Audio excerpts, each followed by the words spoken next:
Hi everyone, this is Kirsten Stevens. Thanks for joining me today. Today I'll go through my plan of implementing technology into education.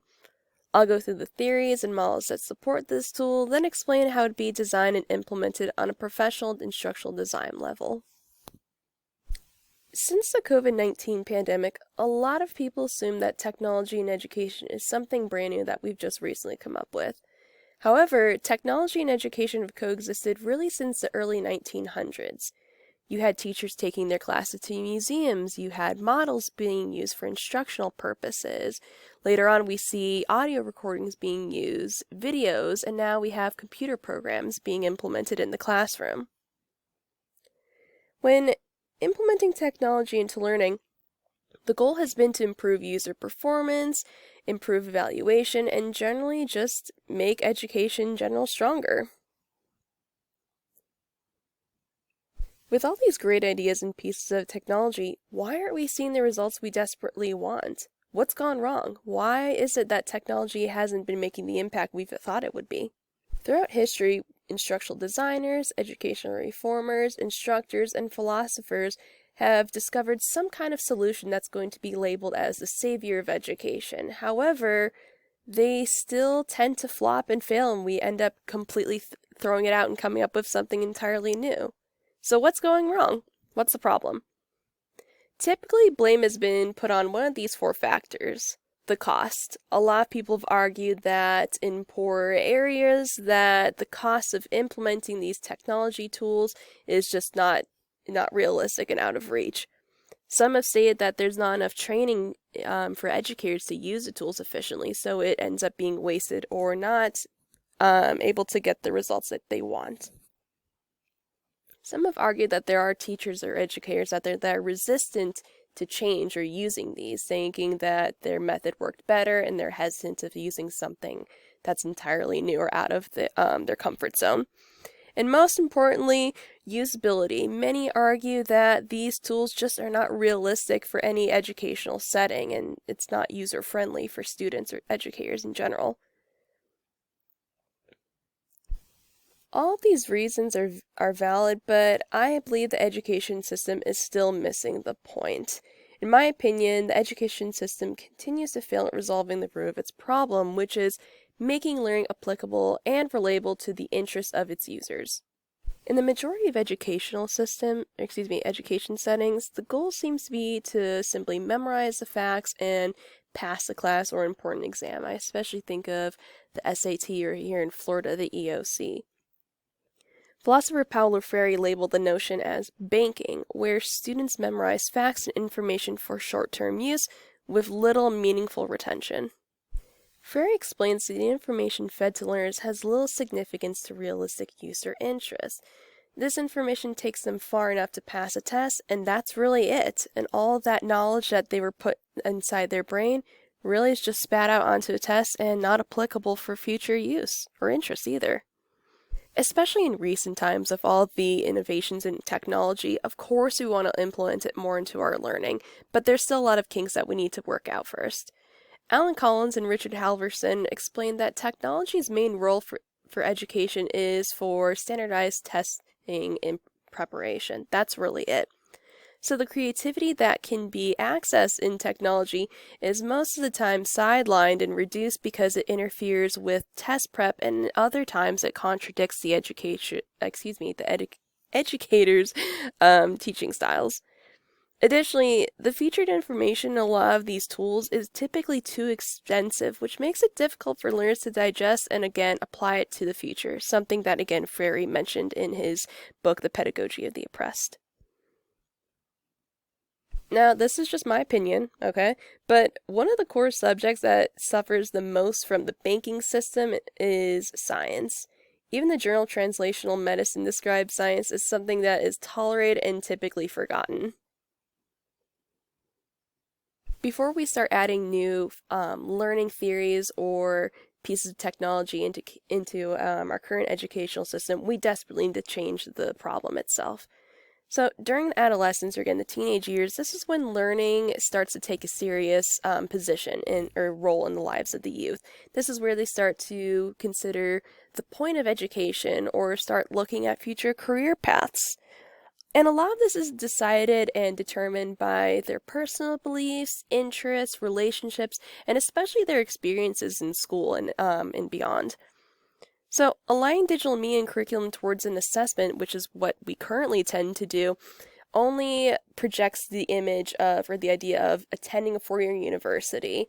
And frankly, this pressure of test prep only in this narrow four-year educational path discourages interest-based learning. So this can lead to poor knowledge retention, students not able to understand their actual role in their learning or how to use it, and in some extreme cases, it can lead to dropping out of school altogether. My vision entails the use of the connected learning framework. The framework is socially and interest-driven with the goal of presenting learning with a realistic purpose. Students will be encouraged to seek out learning that aligns with their personal interests and be the facilitators of their own knowledge. My vision for improving education is through game-based learning specifically. There are so many benefits to playing games that are commonly overlooked. First of all, many teenagers engage in the gaming community because it offers them social connections and helps them improve communication and in some cases, leadership skills that they aren't able to learn or practice in a formal educational setting. Additionally, in some action role-playing games, teenagers specifically choose games that offer them flexibility with their character design as well as their character's action because it breaks away from their everyday responsibilities and identity. A lot of adults especially judge gaming as a waste of time, students or youth goofing off, but really, gaming can significantly improve problem-solving skills and reduce the fear of severe failure.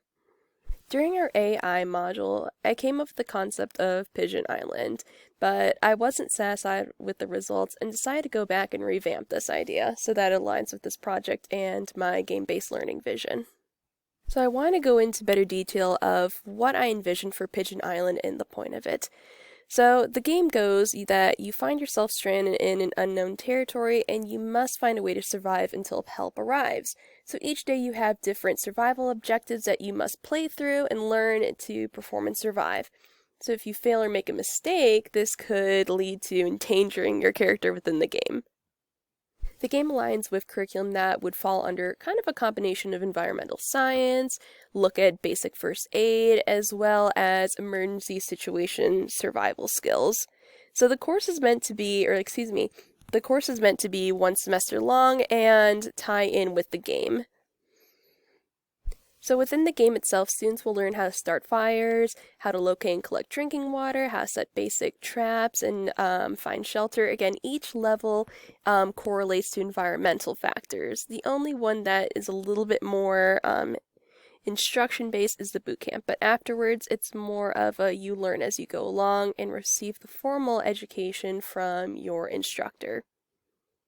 So there are about 5 levels or units. So you've got Pigeon Boot Camp, Pigeon Island, Pigeon Mountain, Pigeon Desert, and Pigeon Forest.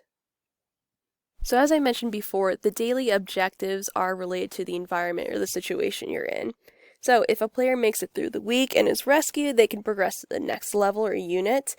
However, throughout the entire game, educators have a complete access to the student's account to monitor progress or feature certain objectives or obstacles that relate to their current in-class lesson or an area that they need more improvement on. Game-based learning falls under constructivism and problem/scenario-based learning. In constructivism, learning is embedded in the setting acquired through experiences. A successful problem-based learning game must provide players with multiple approaches to finding a solution. The environment also needs to be realistic and play into their problem-solving skills and learning. I also like the implementation of the ARCS model because this gives the instructor the chance to set up expectations and instill confidence into their students. So again, prior to playing these games or engaging in the problem-based learning activities, it's important that the educator sets the stage really, so helps get interest into the learning, provide realistic expectations. So again, it helps the student be aware of what's expected of them down the road to help them be successful. So the benefits of this type of gameplay is that you can play it in the classroom or at home via computer website or smartphone app. There's a lot more parent involvement at home with the learning. This encourages the players to take risks. The repetition itself builds confidence and knowledge. And also themes and learning objectives can encourage incidental learning in the future. Now, there are some concerns with game-based learning. First of all, unless you have Wi-Fi or good reception, it really makes it difficult to play these types of games.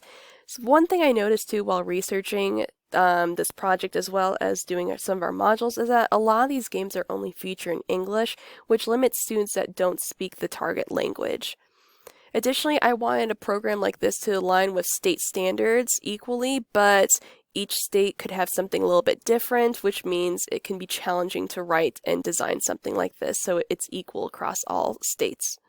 Now, if I want to design Pigeon Island in real life, I would want a thorough instructional design team. So meet the team, everybody. So first of all, you need a strong and experienced team leader, one that's able to communicate the goals of the project, set realistic expectations, and is actually really just a good listener.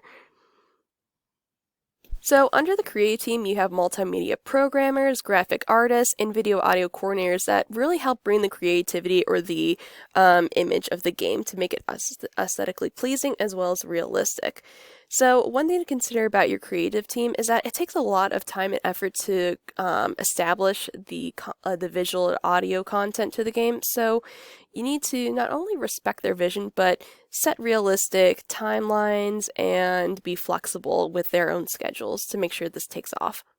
Next, you have your subject matter experts. They're necessary in providing the guidance and expertise in the featured subject matter. Now, a lot of these people, again, are geniuses within their subject field. However, they may not be as experienced with the technology aspect. So it's clear that you must, as a leader, to set realistic expectations of what you want for this project, and gather enough information that aligns with the game itself so that you don't have to redo content, or make sure, again, it's compatible with the tool itself. Now, the end user is someone that's usually overlooked, but they are very vital to the design team. So the end user represents the target audience or the client. So as your leader, it's important that you meet with them early on in the project to make sure that your vision and your design aligns with the target audience. So again, the more communication you have with the end user, the less time is needed to make major alterations. Now, there's multiple models you can use for creating any kind of project, so this is just something that I would probably choose. I'm a big advocate and fan of the SAM model because of the flexibility it offers and the time management as well. So again, there's usually 2 steps, but something like Pigeon Island would require 3. So you have your prep phase, your interactive design, and your development. So again, once you gather your team as well as figure out the cost and what is necessary, that happens all in the prep phase. Then you get into phase 2, which deals with multiple prototypes, designs, and reviews to determine the best idea for your product before implementing it properly. Once you decide on a design that is favorable and realistic, then you get to phase 3, which is interactive development phase. So this is where you actually see the product being completed, and you start to develop it and evaluate it properly so that it's ready for official rollout. I feel like this is the most flexible and realistic, so this is a plan that I think would help Pigeon Island really take off. Thank you so much for listening to my presentation. Please leave me some questions below and let me know what you guys thought. Thank you!